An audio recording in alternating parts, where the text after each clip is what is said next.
Well, hello there. I'm Kim Berry, editor of Food and Drink Business. Welcome to Play, our weekly news roundup brought to you by GS1 Australia.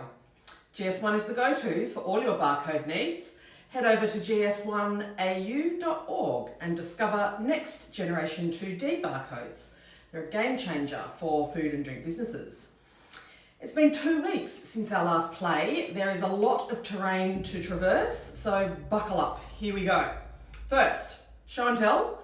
Our latest issue is out with quite the cover model in Andrew Quayle, the founder and CEO of Cobot, and his turnkey robot palletiser built for the Australian market. There's a full rundown of all the Hive finalists, the Hive Award finalists. And speaking of which, the Hive Awards long lunch is coming up on the 16th of May. Are you coming? You don't need to be a finalist or a sponsor to be there. In fact, our goal is that companies will come along, they'll buy a table, they'll bring their team, or they'll bring customers, or, frankly, whoever they really like to, and get together, have a chance to catch up, network, and to do so in an environment which is really celebratory and excited and full of pretty awesome people. It's at the Everleigh in Sydney. It's in that corner of town in Everleigh, packed with innovators and startups and other edgy businesses. The room is very bougie, delicious food, range of beverages, all the amazing people. I mean, come on, it's a no-brainer. So individual tickets are $250, but who wants to come on their own? A table, $2,300. 10 of you, have a day. Come on. Anyway, let's have a look at what's going on in the sector. Asahi Beverages has acquired Never Distilling Co., an outfit that has made a name for itself, making unique flavour profiles in gin and interesting collaborations with hotels and restaurants and so forth. It will sit within Carlton and United Breweries, and the deal is really mutually beneficial. CUB gets a very highbrow gin brand, and Never gets a fantastic realm and wealth of potential distribution. Woolworths has made its shareholders very happy in that it is selling 5% of its remaining 9% stake in Endeavour Group. The amount that it will get for that is $468 million. And CEO Brad Banducci confirmed that those proceeds will be going to shareholders. So at least someone's happy with the supermarkets. As part of its climate mitigation plans, Treasury Wine Estates has installed a nylon canopy over 14 hectares of its Canunga Hill vineyards. These grapes are very precious because they are used to do things like make Grange or some Henry Shiraz.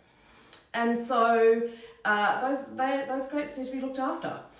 Interestingly, they've also found that the grapes that were under the canopy ripened earlier, were more vibrant and intense in colour, but water consumption was almost a third lower. It's really interesting developments happening there. Chobani has a new ANZ managing director. Scott Hadley has his FMCG chops.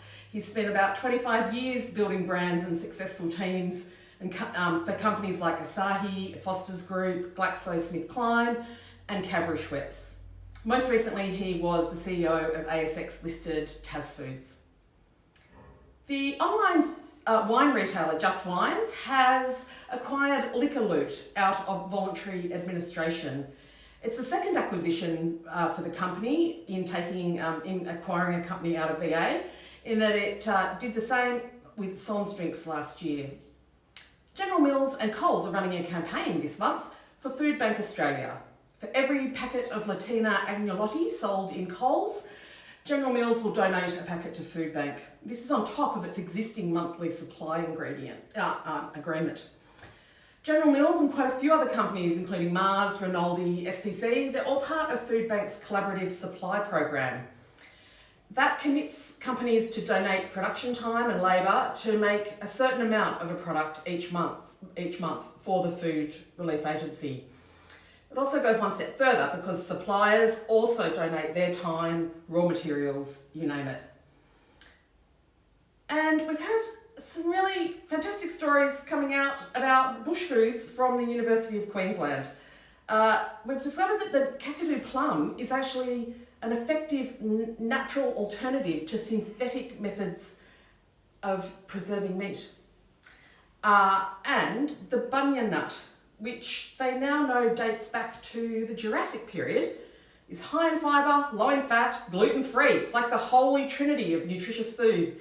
But it also contains all the essential amino acids, protein and folate. For those old enough to remember when your nan used to have a choco vine on the outside loo, maybe it's time for us all to start planting a bunya tree. Now, in some other breaking news, our journalist Pippa Haupt has sadly had to leave us for health reasons. We have a new recruit, Kira Joyce. We've poached her from another Yaffa media title. In fact, she's come over from Australian Defence magazine. So once she's recovered very quickly from the whiplash of that pivot, and so please, if you're seeing emails or correspondence from Kira, welcome her on board. Really, surely that's enough. Even I'm bored of my own voice. Head to the website for all these stories and more.